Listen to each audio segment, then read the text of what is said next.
গোপাল সকাল সকাল নাক ডেকে ডেকে ঘুমাচ্ছিল। বেলা গড়েই যায়, তবু ঘুম থেকে ওঠে না। ওদের গিন্নি বলে, কি গো, তুমি কি এইরূপ করে পড়ে পড়ে শোবে না কি গো? বেলা যে গড়ে গেল, তুমি সবাই যাবে না? বারবার করে গোপালের গিন্নি গোপালকে এরূপ করে ডাকতে থাকে। কিছুক্ষণ পরে গোপাল মুখ থেকে চাদরটা সরিয়ে বলে, গিন্নি, আমার শরীরটা ভালো নেই, জ্বর এসেছে। গিন্নি গোপালের গিন্নি বলে, তোমার জ্বর এসেছে? মানে তোমার সেবা শুশ্রূষা করা ওগুলো শুধু বাহানা, যাতে ইচ্ছে করে আমার কাছ থেকে শুয়ে শুয়ে সেবা নাও, তাই তো? গোপাল এদিকে বলে, না না গিন্নি, আমি সত্যি জানি গিন্নি, আর তোমার হাতের রান্না তো সেরা, কেউ জানুক আর নাই জানুক। অমনি গোপালের গিন্নি তখন নরম হয়ে যায়, বলে, বেশ বেশ, তুমি শুয়ে থাকো, আমি এক্ষুনি বাজার করে নিয়ে আসছি। গোপাল বলে, গিন্নি, আমার একটু ইলিশ মাছ আর খিচুড়ি খেতে ইচ্ছে করছে। গিন্নি তখন বলে, আচ্ছা আচ্ছা, আমি এক্ষুনি বাজার করে নিয়ে আসছি, তুমি শুয়ে থাকো কেমন? অমনি বলে বাজারে ব্যাগ নিয়ে বাজারের দিকে রওনা হয়। ওইদিকে সভাকবি উল্টো দিক থেকে আসছিল। সভাকবি গোপালের গিন্নিকে দেখতে পেয়ে বলে, কি গো গিন্নিমা, তুমি যে হঠাৎ করে বাজারে যাচ্ছ, গোপালের কি শরীর টরীর ভালো নেই? বলে, না না, ওর জ্বর এসেছে তো তাই আমি বাজারে আছি। সভাকবি বলে, তাই নাকি? তাহলে তো একবার বিজ্ঞানীকে নিয়ে এসে দেখা করে যেতে হয়। তারপর বিজ্ঞানীকে নিয়ে অমনি দেখা করতে আসে গোপালের সাথে। বলে, কি গো গোপাল দাদা, তোমার কি শরীর ভালো নেই? গোপাল বলে, না না, মাথাটা ধরে রয়েছে তো, তাই আমার যেতে ইচ্ছে করছে না রাজসভায়। বলে, বেশ বেশ, আমরা রাজসভায় গিয়ে জানিয়ে দিচ্ছি রাজামশাইকে। গোপাল বলে, আচ্ছা, তোমরা আমায় একটু জানাবে কি আমার রাজসভায় কী হচ্ছে না হচ্ছে? বলে, বেশ, তাই জানিয়ে দেব। তারপর ওরা রাজসভায় চলে যায়। রাজসভা শুরু হতে সভাকবি অমনি রাজামশাইকে জানায় যে, রাজামশাই, গোপালের খুব শরীর খারাপ, জ্বর এসেছে। রাজামশাই মন্ত্রীমশাই সঙ্গে সঙ্গে বলে, এসব গোপালের বাহানা, গোপাল ওগুলো নাটক করছে রাজামশাই। বিজ্ঞানী মশাই বলে, মন্ত্রীমশাই না জেনে শুনে কখনো কারো সম্বন্ধে কিছু বলতে নেই। মন্ত্রীমশাই বলে, ছাড়ো তো, তোমাদের কথা আমি যেটা জানি সেটাই বললো। রাজামশাই বলে, তোমরা তর্ক ঝামেলা করো না, হয়তো গোপালের সত্যি সত্যি শরীরটা খারাপ। রাজামশাই মনে মনে ভাবে, এখন যদি এই মুহূর্তে কোনো বিপদ হয় তাহলে যে কী করি কি জানি। ওদিকে মন্ত্রীমশাই মনে মনে ভাবে, এটাই সুযোগ, এই সুযোগে গোপাল তো আসছে না, রাজামশাইকে ফাঁদে ফেলতেই হবে। তারপর রাজসভা শেষ হয়ে যাওয়ার পরে মন্ত্রীমশাই বারবার করে চিন্তা করে থাকে, কি উপায় বের করা যায়, কিছু তো একটা উপায় বের করতে হবে, রাজামশাইকে ফাঁদে তো ফেলতেই হবে। হঠাৎ করে মনে পড়ে যায়, হ্যাঁ, রাজবাড়ির পেছনে ওই জঙ্গলটা পরিষ্কার করা কথা বলি, আর ওখানে কিছু মুনাফা অর্জন করে নেব। অমনি ভেবে মন্ত্রীমশাই বেরিয়ে পড়ে রাজবাড়ির উদ্দেশ্যে।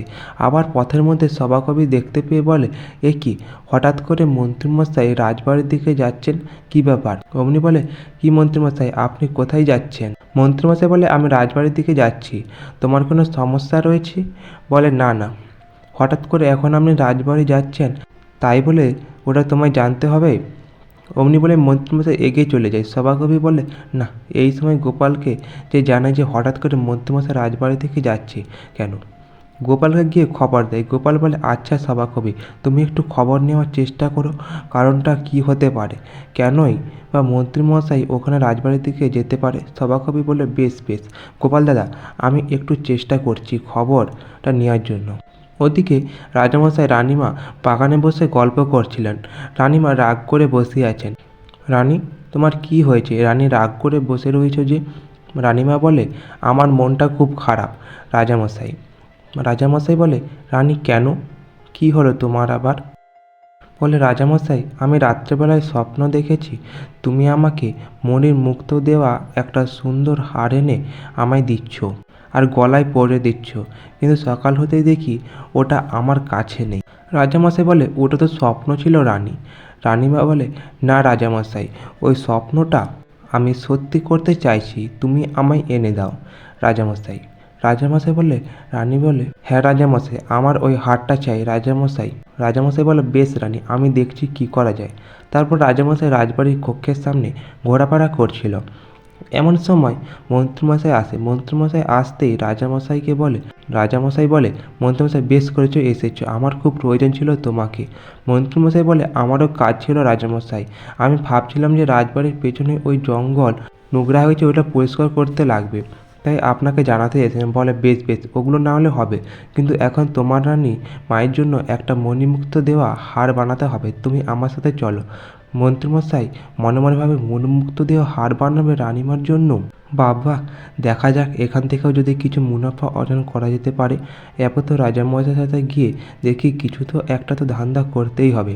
তারপর রাজামশাই মন্ত্রীমশাইকে নিয়ে বেরিয়ে পড়ে। ওদিকে মুর্শিদাবাদের নবাব আর উজির যাচ্ছিলেন ভিন রাজ্যে। যেতে যেতে উজির বলে, নবাব, খুব ইচ্ছে করছে কৃষ্ণনগরের সামনে দিয়ে যাচ্ছি তো, তাই মনে হচ্ছে কেন কৃষ্ণনগরে নেমে গিয়ে রাজা কৃষ্ণচন্দ্রের সাথে দেখা করে ওর পেছনে লাগার চেষ্টা করলে খুব ভালো হতো না? নবাব বলে, বেশ ভালো কথা বলেছো তো, এই যে দেখো সামনে একটা ওই মেলার মতো বসেছে, আর ওখানে অনেক দোকানপাটও আছে, চলো আমরা ওখানটায় নামি। তারপর ওরা বইমেলার ভেতরে ওই দোকানটার ভেতরে গিয়ে ওখানে ওরা নামে। আর তারপর ওদিকে মন্ত্রীমশাই রাজামশাই ওই জহরির দোকানে আসার জন্য ওই মেলার ভেতরে ঢোকে। নবাব উজিরকে বলে, উজির দেখছো কারা আসছে? বলে, হ্যাঁ তো, তাই তো, ওই যে নবাব, দেখুন দেখুন, মন্ত্রী আর রাজা কৃষ্ণচন্দ্র আস। বলে, কি ব্যাপার রাজা কৃষ্ণচন্দ্র, তোমরা হঠাৎ এখানটায় যে? ওদিকে মন্ত্রীমশাই মনে মনে ভাবে, এটাই সুযোগ, এই সুযোগে বলে দিই যে রাজামশাই ওই সোনার বাঁধানো হীরে জহরের হার কিনতে আসছে। অমনি বলে, আসলে রাজামশাই আসছিলেন একটু হীরে জহরত বসানো একটা হার কেনার জন্য এখানটায়। এই কথা শুনে অমনি বলে, তাই নাকি রাজা কৃষ্ণচন্দ্র? এতে কৃষ্ণচন্দ্র মনে মনে ভাবে, এই রে, মন্ত্রী তো সব সত্যি কথা বলে দিল, এখন কি হবে? ওদিকে উজির বলে, নবাব, আপনিও তাহলে হীরে জহরত বসানো একটা হার কিনে নিন, নাকি বেগমের জন্য?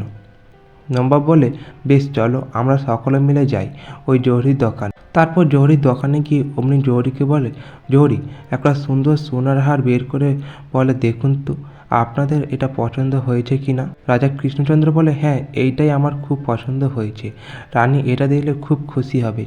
নবাব বলে, এটা আমার পছন্দ হয়েছে। এদিকে মন্ত্রীমশাই কানে কানে শিখিয়ে দেয় যে রাজামশাই কিছুতেই হার মানবেন না, আপনি এই হারটা নেবেন। ওদের উজির বলে, এ কি, নবাব চাইছেন ওই হারটা, আর রাজা কৃষ্ণচন্দ্র হয়ে, এত ছোট একটা রাজা হয়ে ও কিনা নবাবের উপরে কথা বলতে চাইছে, এ কী অবস্থা? তারপর শেষ পর্যন্ত নবাব বলে, অত বড় স্পর্ধা রাজা কৃষ্ণচন্দ্র, ওটা আমি নেব, তোমাকে আমি নিতে দেব না। তারপর নবাব ওই হারটা কিনে নেয়। বলে, কৃষ্ণচন্দ্র, তুমি যে অন্যায়টা করলে তার জন্য তুমি শাস্তি পাবে। অমনি বলে ওরা চলে যায়। ওদিকে রাজা কৃষ্ণচন্দ্র চিন্তিত হয়ে পড়েন। বলে, এ কি মুশকিল, কি হবে এখন? আমাকে যে নবাব তো এখন শাস্তি দিয়ে চলে গেল, এখন আমার উপর আবার প্রতিশোধ নেবে, কি করা যেতে পারে? তারপর ওদিকে রাজা কৃষ্ণচন্দ্র রাজসভায় ফিরে চলে আসেন। তারপর সভাকবির খবর পেয়ে সঙ্গে সঙ্গে গোপালকে গিয়ে সবটাই জানায়। তারপর গোপাল এসে রাজামশাইয়ের সাথে দেখা করে। রাজামশাইকে জিজ্ঞেস করে, রাজামশাই এত কিছু কি করে হলো? রাজামশাই, আপনি তো মেনে নিতে পারতেন, তাই না? রাজামশাই বলে, আমি কি করে মানব গোপাল? বেটা মন্ত্রী যে আমায় বুদ্ধি দিল যে জোর করে যেন হারটাকে আমি নেওয়ার কথা বলি বারবার করে, তার জন্যই তো নবাব আমার ওপর এত রেগে গেল।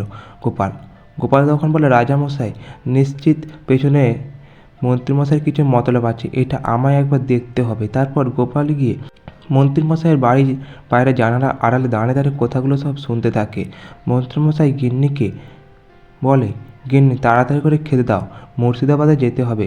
যে মন্ত্রীগিন্নি বলে, মুর্শিদাবাদে যাবে? ও বুঝেছি নবাবের সাথে খুব পরামর্শ করতে হবে, তাই না? রাজা কৃষ্ণচন্দ্রের বিরুদ্ধে, তাই তো? এই কথা শুনে মন্ত্রীমশাই বলে, হ্যাঁ হ্যাঁ গিন্নি, তাড়াতাড়ি দাও, খেয়ে বেরোতে হবে যে। ওদিকে গোপাল আড়াল থেকে সবটাই শুনে। গোপাল বলে, বেটা মন্ত্রী, রাজা কৃষ্ণচন্দ্রকে ফাঁদে ফেলা তোমাকে দেখাচ্ছি মজা। তারপর গোপাল কাপড় জড়ানো বউয়ের মতো সেজে ঘোড়ার পিঠে করে মুর্শিদাবাদের উদ্দেশ্যে বেরিয়ে পড়ে। ওদিকে মন্ত্রী ঘোড়ার পিঠে করে মুর্শিদাবাদের উদ্দেশ্যে বেরিয়ে পড়ে। মন্ত্রীমশাই মুর্শিদাবাদে পৌঁছে যাওয়ার কিছুক্ষণ পরে গোপালকে পৌঁছায়। গোপালকে দারোয়ানকে বলে যে ভেতরে ঢোকার জন্য। অমনি প্রহরী তখন বলে, আপনি কে, কেনই বা ঢুকবেন? গোপাল তখন বলে, আমি মজলিসের জন্য যাব। নবাবের সাথে দেখা করে উনি শুনে তো তখন বলে বেশ বেশ ভেতরে যান। তারপর গোপাল নবাবের কক্ষের পাশে দাঁড়িয়ে যখন শুনতে পায় মন্ত্রীমশাই গিয়ে নবাবের সাথে কথা বলতে থাকে, নবাব আমি এসেছি কারণ আমিও চাই রাজা কৃষ্ণচন্দ্র জব্দ হোক, আমি ওকে শাস্তি দিতে চাই। করতে শুনে নবাব বলে, তাই নাকি, তুমি তাহলে আমাদের সাথে হাত মেলাবে? তাহলে কী কাজ করলে হবে বলো? মন্ত্রী তখন বলে, একটা কাজ করলে হয় নবাব, ওই হাতটাকে নিয়ে গিয়ে কৃষ্ণনগরের কুয়োর জলের মধ্যে ফেলে রেখে দিয়ে চলে আসে। তারপর হার চুরি হয়ে গেছে বলে কৃষ্ণনগর রাজবাড়ির পুরো তল্লাশি নেওয়া হবে, সঙ্গে রাজবাড়ির চতুর্দিকেও দেখা যাবে। যখন দেখা যাবে কুয়োর মধ্যে পাওয়া গেছে, তারপরেই রাজা কৃষ্ণচন্দ্রকে বন্দি করে নেওয়া হবে, আর আমি হয়ে যাব রাজা, আর আপনি দখল নেবেন কৃষ্ণনগরটা। তাহলে আমাদের সবারই লাভ হবে। এই বলে তারপর প্রহরীকে দিয়ে ওই গলার হারটাকে কৃষ্ণনগরের কুয়োর মধ্যে ফেলে রেখে দিয়ে আসে। ওদের গোপালও পেছনে। গোপাল আড়াল থেকে সব কিছু দেখতে পেয়ে তারপর আস্তে করে গিয়ে কুয়োর মধ্যে থেকে হারটাকে দড়ি বেঁধে তুলে নিয়ে চলে আসে। এই তো সোজা মন্ত্রীমশাইয়ের বাড়ি যায়। অমনি মন্ত্রীমশাই বাড়িতে গিয়ে মন্ত্রী গিন্নিকে বলে, এই যে গিন্নিমা, একটু বাইরে আসুন, দেখুন দেখুন মন্ত্রীমশাই আপনার জন্য কি হার পাঠিয়েছে। ওই দেখে মন্ত্রী গিন্নি বলে, তাই তাই নাকি, আমার জন্য এত সুন্দর করে হার বানিয়ে পাঠিয়েছেন উনি, বাহ কি সুন্দর হয়েছে, তো দাও দাও দেখি। তারপর নিয়ে গলায় পড়ে। ওইদিকে মন্ত্রীর কথা মতো নবাব ওই রাজবাড়ির সমস্ত কিছু তল্লাশি নেওয়া শুরু করে। কৃষ্ণনগর রাজবাড়ির কোথাও না পেয়ে তারপর বলে কুয়োতে গিয়ে তল্লাশি নিতে। কুয়োতে গিয়ে যখন দেখে কিচ্ছু নেই, তখন নবাব উজির বলে, এ কি, মন্ত্রীজি বললে কুয়োতে রেখে দিয়েছি, তাহলে হারটা কোথায় গেল? এই কথা শুনে বলে, মন্ত্রী বেটা কোথায় লুকিয়ে রেখেছ, বের করো, আমি তোমায় দিয়েছিলাম এই সমস্ত কাজ করতে। না গোপাল মনে মনে ভাবে, এই মন্ত্রী বেটাই ফাঁসবে আজকে। তারপর মন্ত্রীকে তাড়া করতে করতে ছুটতে থাকে। নবাব মন্ত্রী ছুটতে ছুটতে ওর বাড়িতে গিয়ে পৌঁছায়। মন্ত্রী গিন্নি দরজা খুলতে অমনি যখন দেখে মন্ত্রী গিন্নির গলায় হার, এই হার ওই দেখে নবাব বুঝিয়ে বলে, বেটা মন্ত্রী, আমাদের কাছ থেকে মিথ্যে কথা বলে হারটাকে নিয়ে এসে রাজা কৃষ্ণচন্দ্রকে ফাঁসাবে বলে আর মিছিমিছি নিজের গিন্নিকে হারটা দিয়ে দেওয়া হয়েছে। বেটা মন্ত্রীকে জব্দ করা হোক, ওকে নিয়ে স্কুলে চড়ানো হবে। তারপর মন থেকে সকলে ওরা বেঁধে ধরে নিয়ে চলে যায়। ওদিকে রাজামশাই বলে, গোপাল তুমি ছিলে বলে বল এবারের মতো আমার মান সম্মান বাঁচলো, গোপাল নইলে যে আমার কি হতো। গোপাল বলে, রাজামশাই আমি তো আছি সবসময় আপদে বিপদে আপনাদের পাশে, আর সবসময় থাকবো রাজামশাই। আজ এই পর্যন্ত। গল্পটি ভালো লাগলে অবশ্যই চ্যানেলটি সাবস্ক্রাইব করে দেবেন এরকম আরও কিছু গল্প পাওয়ার জন্য।